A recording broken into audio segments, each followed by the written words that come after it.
അവരെ നോക്കി പുഞ്ചിരിച്ചുകൊണ്ട് പറയാം, ഹല്ലേലൂയ, ഹല്ലേലൂയ, ഹല്ലേലൂയ. ഹല്ലേലൂയ.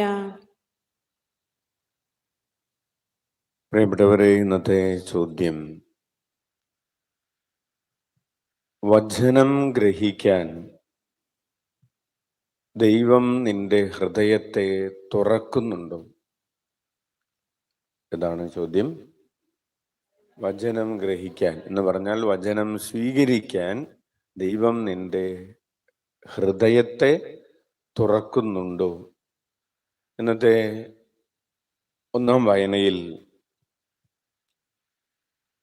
പൗലോസ് വചനം പ്രഘോഷിക്കുമ്പോൾ ലിദിയ എന്ന് പറയുന്ന ഒരു പട്ടു വസ്ത്ര വ്യാപാരിയായിട്ടുള്ള ഒരു സ്ത്രീയെക്കുറിച്ച്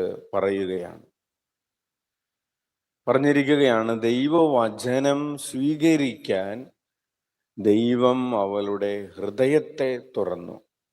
പ്രിയപ്പെട്ടവരെ, വചനം എല്ലാവരും കേൾക്കുന്നുണ്ട്, പക്ഷേ എല്ലാവരുടെയും ഹൃദയത്തിലേക്ക് അത് പ്രവേശിക്കുന്നില്ല. നമ്മളും വചനം വായിക്കുന്നവരാണ്, വചനം കേൾക്കുന്നവരാണ്, പക്ഷെ അത് ഗ്രഹിക്കാൻ തക്ക വിധം നമ്മുടെ ഹൃദയം തുറക്കപ്പെടുന്നുണ്ടോ?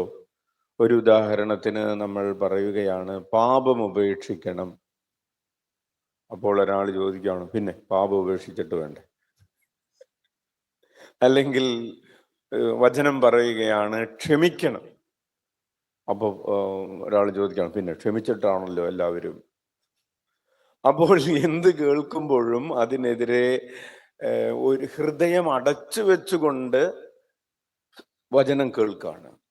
അല്ലെങ്കിൽ പരിശുദ്ധാത്മാവിന്റെ പ്രചോദനം അനുസരിച്ച്, നമ്മൾ ഇന്നലെ പറഞ്ഞതുപോലെ, നീ ആരുടെ വാക്ക് കേട്ടാണ് പരിശുദ്ധാത്മാ ജീവിക്കുന്നത്? പരിശുദ്ധാത്മാവിന്റെ പ്രചോദനങ്ങൾക്കനുസരിച്ചാണ് നമ്മൾ തീരുമാനമെടുക്കേണ്ടത് എന്ന് പറയുമ്പോൾ, പിന്നെ എല്ലാവരും പരിശുദ്ധാത്മാവിന്റെ. അപ്പോൾ ഈ വചനം കേൾക്കുമ്പോൾ അത് ഗ്രഹിക്കാൻ ഹൃദയം തുറക്കപ്പെടുന്നില്ല. വചനം വീണ്ടും പറയാണ്, നീ എളിമയോടുകൂടെ ജീവിക്കണം, താഴ്മയോടുകൂടെ ജീവിക്കണം, മറ്റുള്ളവരെ നിന്നേക്കാൾ ശ്രേഷ്ഠരായി കണക്കാക്കണം, ഈശോയുടെ എളിമ നിന്റെ ഹൃദയത്തിൽ ഉണ്ടാകണം. കേട്ടു, പിന്നെ എല്ലാവരും എളിമയോടുകൂടെയൊക്കെ അല്ലേ ജീവിക്കണം. അപ്പോൾ വചനം കേൾക്കുന്ന വചനമൊന്നും ഹൃദയത്തിലേക്ക് പ്രവേശിക്കുന്നില്ല.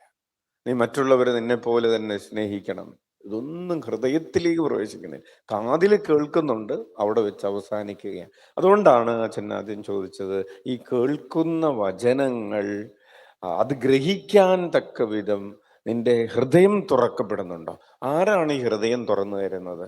ഹൃദയം തുറന്നു തരുന്ന ആത്മാവാണ് പരിശുദ്ധാത്മാവ്. കൈയടിച്ച് നമുക്ക് കർത്താവിന് നന്ദി പറയാം. അതാണ് നമ്മൾ എപ്പോഴും ഈ പരിശുദ്ധാത്മാവിന്റെ അഭിഷേകത്തെ കുറിച്ച് പറയുന്നത്. അല്ലെങ്കിൽ കേവലം മാനുഷിക ബുദ്ധിയിൽ വചനം കേൾക്കുകയും മാനുഷിക ബുദ്ധി കൊണ്ട് അത് ചിന്തിക്കുകയൊക്കെ ചെയ്തുകൊണ്ട് അത് നമ്മുടെ ജീവിതത്തിന് മാറ്റം വരുന്നില്ല. ഒരാളോട് കൂടെ കൂടുതൽ ക്ഷമിക്കാൻ, ഒരല്പം കൂടെ സൗമ്യമായി പെരുമാറാൻ, ഒരല്പം കൂടെ സന്തോഷത്തോടു കൂടെ ജീവിക്കാനൊന്നും നമുക്ക് സാധിക്കാത്തത് ഈ ഹൃദയം തുറക്കപ്പെടാത്തത് കൊണ്ടാണ്. നമ്മൾ കുടം കമഴ്ത്തി വെച്ചിട്ട് വെള്ളമൊഴിക്കുന്നത് പോലെ നമ്മൾ എല്ലാ ദിവസവും ദിവ്യകാരുണ്യം സ്വീകരിക്കുന്നുണ്ട്, വചനം കേൾക്കുന്നുണ്ട്, പക്ഷേ ഒന്നും ഉള്ളിലേക്ക് പ്രവേശിച്ച് നമ്മളുടെ ആന്തരിക വ്യക്തിത്വത്തെ രൂപാന്തരപ്പെടുത്തുന്നില്ല. അല്ലെങ്കിൽ ഒരാളോട് പറയാണ്, ഒരു 10 മണിക്കൂറെങ്കിലും പള്ളിയിൽ ഇരുന്ന് പ്രാർത്ഥിക്കണം ഒരു ദിവസം, അല്ലെങ്കിൽ അച്ഛനെ കാണാൻ വരുന്ന ദിവസം, അല്ലെങ്കിൽ എല്ലാ ദിവസവും ഒരു അരമണിക്കൂറെങ്കിലും വചനം വായിക്കണം ഒന്നും പറയുന്നത് ഹൃദയത്തിലേക്ക് പ്രവേശിക്കാത്തതിൻ്റെ കാരണം ഹൃദയം തുറക്കപ്പെടാത്തതാണ്. ഹല്ലേലൂയ. അപ്പോൾ നമുക്ക് ഇന്ന് ഈ ദിവ്യബലിയിൽ പ്രത്യേകം പ്രാർത്ഥിക്കാം, കർത്താവേ, യഥാർത്ഥത്തിലെ ഹൃദയം, ഞങ്ങളുടെ ഹൃദയം തുറന്നു തരണമേ.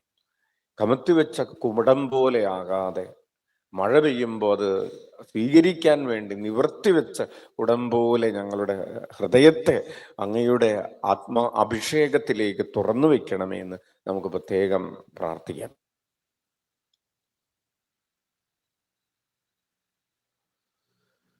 നമ്മുടെ അനുദിന ജീവിതത്തിൽ കർത്താവിൻ്റെ വചനം നമ്മുടെ ജീവിതത്തിന് മാറ്റം വരുത്താൻ തക്കവിധം ഹൃദയം തുറന്നു വെക്കാതെ പോയ സമയങ്ങളെ ഓർത്ത് അനുദപിക്കാം. പാപം ഉപേക്ഷിക്കാതെ പോയ സമയങ്ങൾ,